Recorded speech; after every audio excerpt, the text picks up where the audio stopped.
তাকে বলা হয় নারী জাগরণের অগ্রদূত, অথচ খ্যাতিমান বাঙালি সাহিত্যিক, শিক্ষাবিদ ও সমাজ সংস্কারক বেগম রোকেয়ার বসত ভিটা পড়ে আছে অযত্ন অবহেলায়।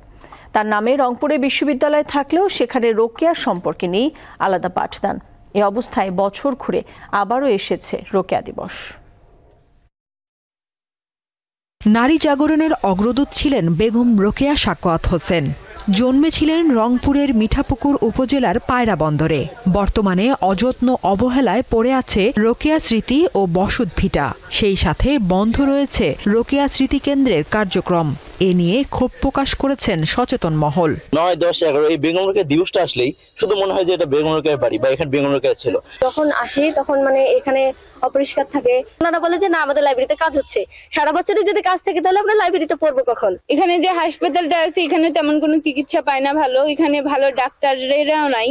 দূর দূরান্ত থেকে অনেক দর্শনার্থীও এখানে আসে, তো এসে তাকে জানায় এমন কিছুই সেখানে আমরা পাই না। যে কোনো ভাবেই হোক যেন তার কবরস্থানটা এখানে স্থানান্তর করে নিয়ে আসা হয়। এখানে মন্তব্য বইতে লেখছেন যে কখনো সুযোগ পাইলে আপনি কিছু করার, আপনার সেই লেখার পুনরাবৃত্তি ঘটাবেন, এই দাবি জানাচ্ছি আমরা বর্তমান অন্তর্বর্তী সরকারের কাছে।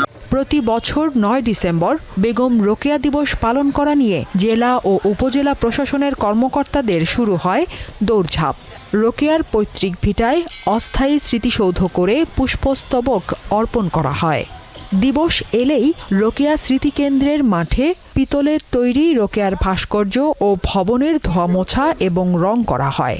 শুধুমাত্র একটা কমপ্লেক্স করা ছাড়া আর ওই বেগম রোকেয়ার যে রুমে বসে উনি পড়াশোনা করতেন ওইটুক ঘিরা ছাড়া আর বেগম রোকেয়ার জন্য আর কিছু করা হয়।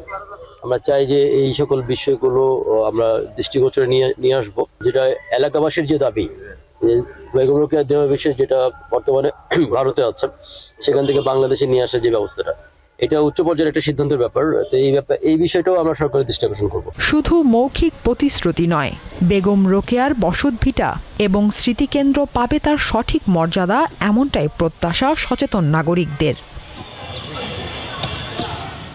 দীপ্ত বার্তা কক্ষ।